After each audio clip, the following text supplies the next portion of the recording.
GM, dear Ian fan, and welcome back to another of our World Cup analysis.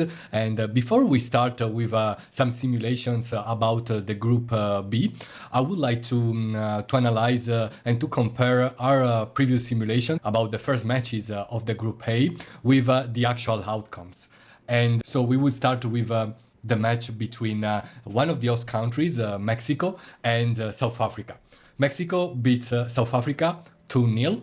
And we can summarize the game saying that Mexico began the game very well, and they scored at the 9th minute, if I remember well, and then they scored 2-0 on the 70th minute of the match. And overall, they kind of dominated the game. South Africa only did one or two dangerous actions and against their opponents. So the mismatch was clear on the pitch. And there were also like two red cards on the South Africa side and one red card on the Mexican side as well in the last minutes of the match.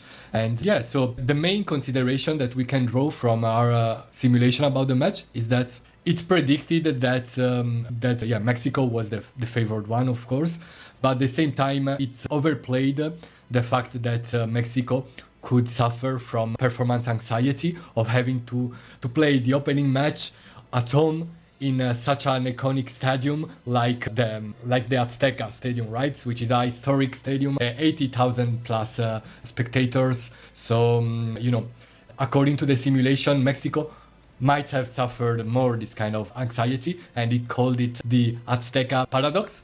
And but in reality, it didn't suffer that. Maybe in some parts of the first half, it seems they were suffering it, but they dealt with the pressure very well, and they won the game. Then moving to the second match of the Group A, the one between South Korea and Czech Republic, we saw Korea winning 2-1 after being losing 1-0. So they had a comeback, and in the 2-1 for during after the comeback, Czech Republic also scored a 2-2, but it was on offside.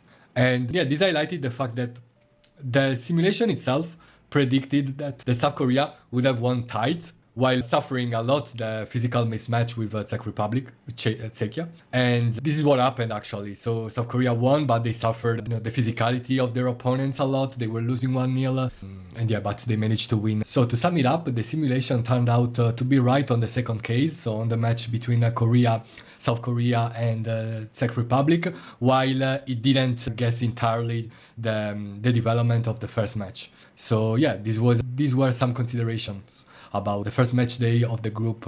So now let's move to the simulation about the Group B, the group featuring Canada, Switzerland, Qatar, and Bosnia. So we ran 18 agents, more or less, with 10 rounds and more than 500 agent actions. And so the consideration that we can draw from this report is that Canada has still a lot of chances to top the group, but there are a lot of uncertainties on that, and it will depend a lot on the first game, and things will get very uncertain if the first two matches, if the first group day will finish with two draws. So with a draw between Canada and Bosnia and another draw between Switzerland and Qatar. Because obviously that will put more pressure on Canada that is playing at home, and they will eventually need a win or a very good result against Switzerland. So let's see how it goes. I actually prepared a summary of this report because I want to make it shorter than usual.